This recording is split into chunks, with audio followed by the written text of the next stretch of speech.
Can a spiritual man be worldly wise?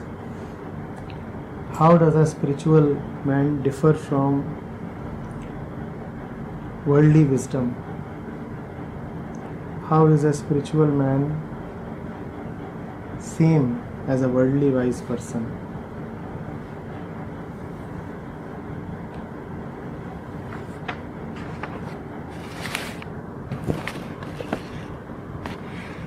All spirituality is only for the worldly man. Does the truth need spirituality? All spirituality is only for the worldly man. Who is the worldly man? The worldly man is the one who believes in the world, who thinks that there is the world, who thinks that he is a product of the world, who thinks that he appeared in the world, and equally who thinks that one day he will disappear from the world. All spirituality is only for this man. Spirituality is closeness to truth. But remember that even closeness firstly indicates separation.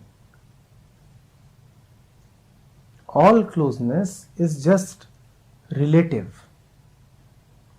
All closeness is just relative distance. So it indicates separation.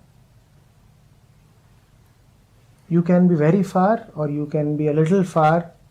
When you are a little far, then you say you are close. But even closeness means that you have conjured up some kind of distance. So all spirituality is only for the mind that is fathoming a problem, seeking a solution, trying to come to terms with its own limitations, feels that it does not know and wants to know, is restive. This is the mind that needs spirituality. Okay? So, all spirituality is applicable only in the worldly domain. There is only worldly wisdom, and that is spirituality, nothing else. There is nothing called an unworldly wisdom or a metaphysical wisdom or a transcendental wisdom. All wisdom is only for the one who believes in the world and lives in the world, the worldly one. All wisdom is only for that one. Now what is spirituality then? If spirituality is just a synonym for worldly wisdom, what are these two?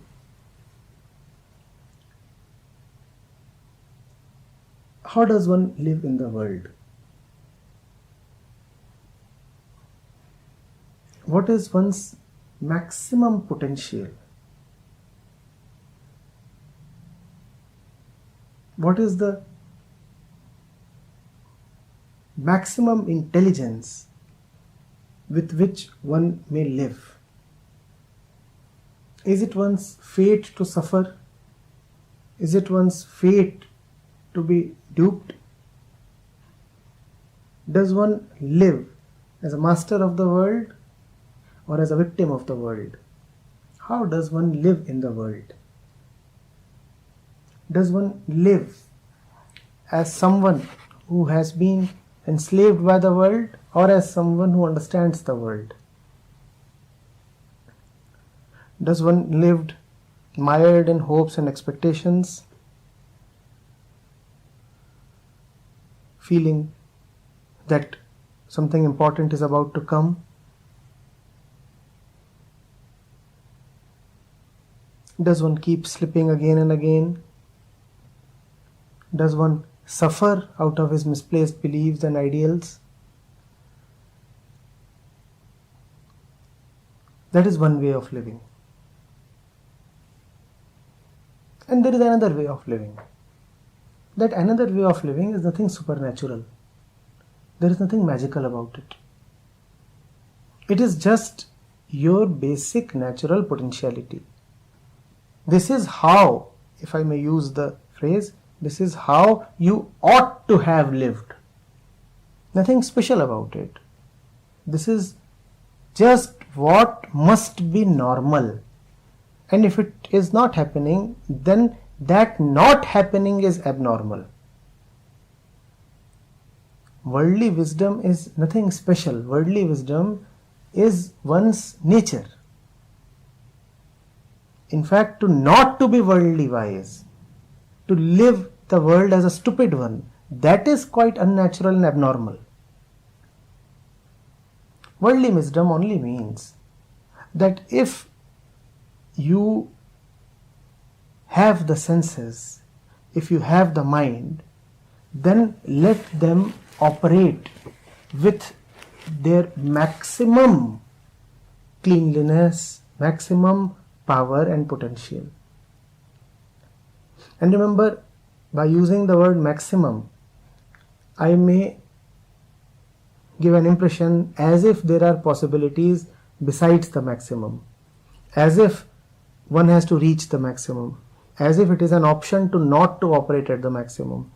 To not to operate at that climax, at that peak, is not an option, and the proof of that is that whenever you do not operate there, you suffer. If a machine is designed to be operated at 4 different performance levels, does it really crash at any one of those levels? It is designed to be alright at each and either of those levels, is it not? Man is not designed to be operating at any level except the level of the truth, of the Atman. That is what I am calling as the maximum. If you operate at any other level, then you suffer, you crash. That is worldly wisdom. If the eyes are there to see, let them see. Let them not be fooled. If the intellect is there to analyze, let it analyze. Let it not wallow in prejudice. If beneath the senses and beneath the mind lies the innate ability to understand, let me quickly settle into understanding. Let me not go about round and round in thoughts. This is worldly wisdom. Now, is spirituality any different from this? To compartmentalize these two, to segregate these two and take them as different, is just a continuation of the same suffering mind which only sees and creates differences. In fact, this has been done quite often. We say there is one kind of wisdom which is worldly, which helps you excel in the world, which lubricates your day-to-day worldly dealings. And there is another kind of wisdom which helps you attain God. Another kind of wisdom which brings peace to you. Now, this segregation is totally false. Do we see this? There is only wisdom. There are no two kinds of it. And all wisdom comes from the beyond but finds its expression only in the world. So in fact, one sure shot characteristic of a spiritual mind is that it will not be acting stupidly in the world.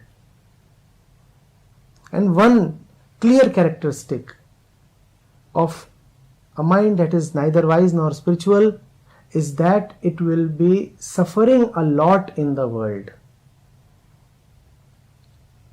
Stupidity is not that you failed to find the truth. Stupidity lies in the fact, in the event of your failure to live wholesomely in the world.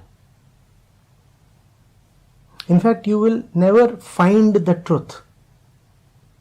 You can only live wholly, totally, integrally, wisely in the world. How will you know the truth?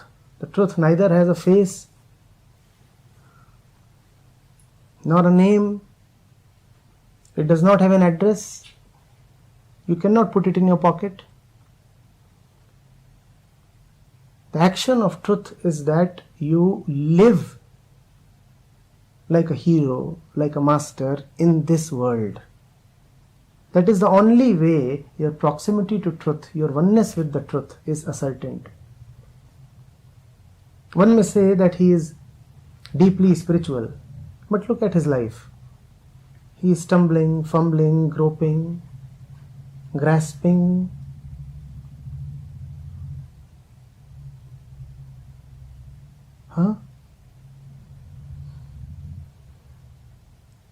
Clutching, slipping, falling, bleeding.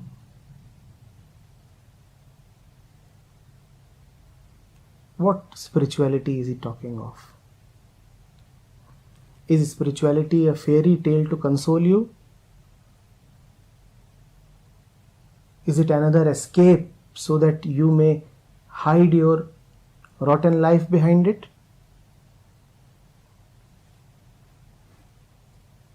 Your life, your worldly life, is the only proof and the only description and the only face of spirituality. You do not know how to talk to a stranger. You do not know what it means to relate to your neighbor. You cannot drive a car properly. You have no companionship with the dog on the road. And then you come and say that you are spiritual. And you have enough proof to back your claim. You say you have read all the scriptures. You say you are involved in various kinds of spiritual practices. You say you have visited many spiritual places. You remember a lot of Sanskrit or a lot of Arabic. You have an absolute command over the words of the Bible. So you say you are spiritual.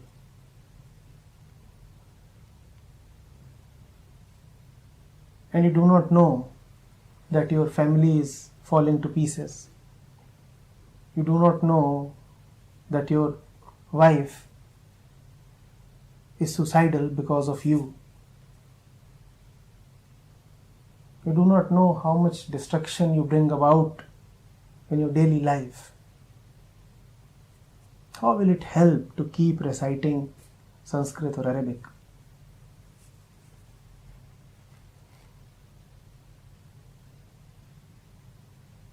One clear indication that the mind is assuming a distance from the truth is that it becomes destructive, violent, insecure in its day-to-day affairs. Look at your daily life. Keep the scriptures away for a while. Keep all your knowledge away for a while. Those books aren't going to help you. When you pick those books up, all you read in them is yourself. There is nothing that those words can give you except your own assumed face. So keep them away. Look at how you live. Look at how you wake up. Look at how you sleep. Look at how you think about death. Look at how future matters to you. Look at how you keep longing.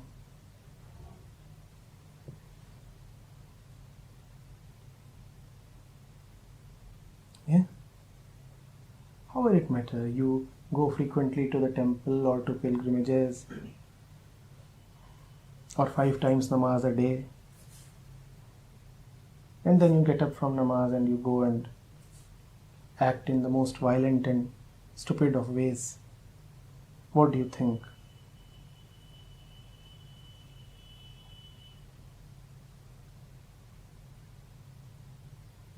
Allah would be pleased.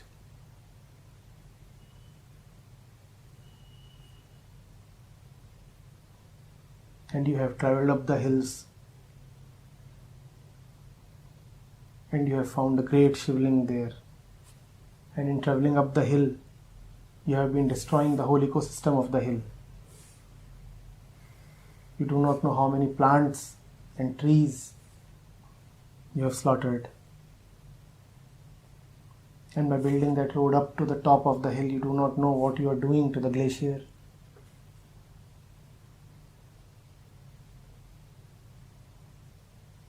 What do you think? Shiva will be pleased.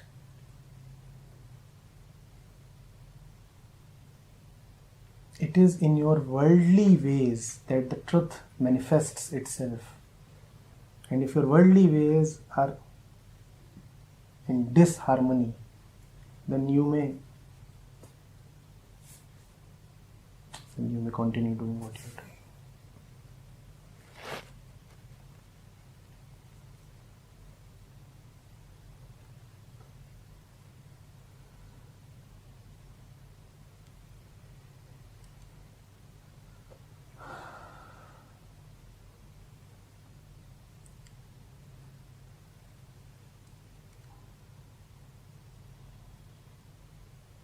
The only wisdom is to live beautifully in the world. Wisdom is not about God attainment. Nobody ever attained God. Wisdom is not about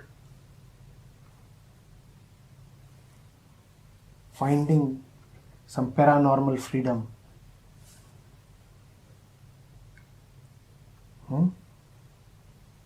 Those who find paranormal freedom are more fit for mental asylums.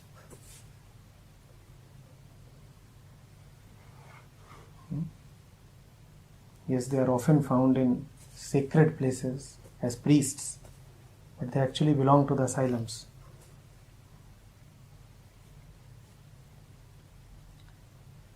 Wisdom is not about knowing the terminology of the Vedas and reciting and quoting the Upanishads at the drop of a hat. Wisdom is about not being quickly annoyed when somebody puts a fact in front of you. Wisdom is not to be all ruffled up when you are intercepted.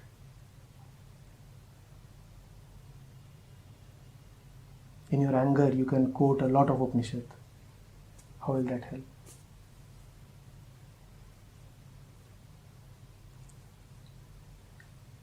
You can quote the entire Bhakti Sutras to hide your lovelessness.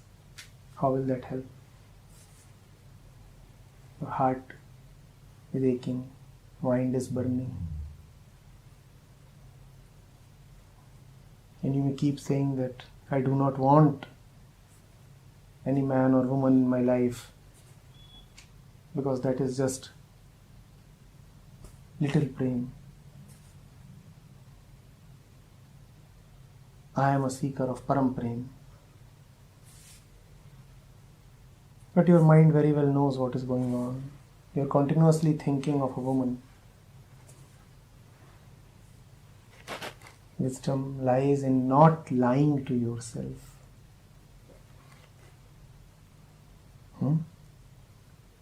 Wisdom is not about quoting Uddhav or Narad or Krishna. Be a little honest. That is wisdom, that is spirituality.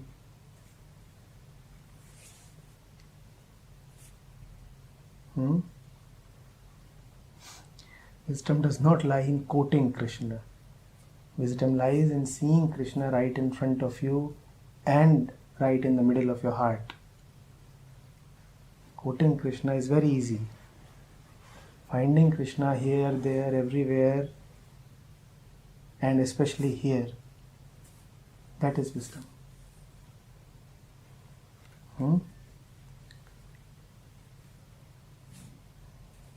It is very easy to keep parroting God, God, God, God. That is not spirituality. Spirituality is to not to block God when He is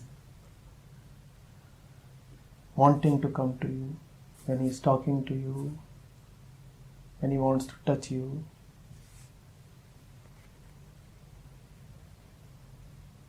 And God is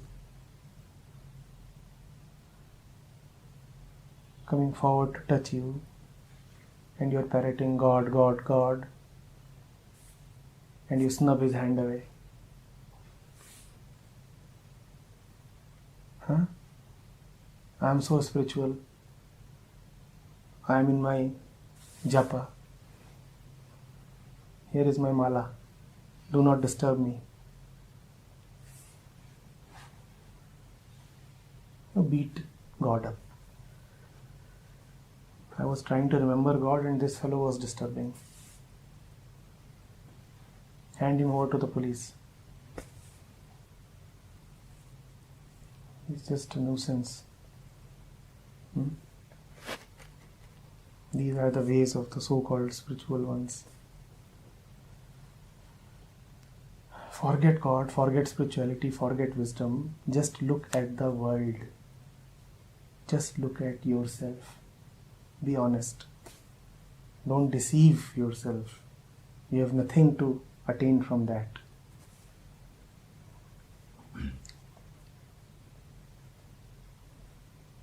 Yes?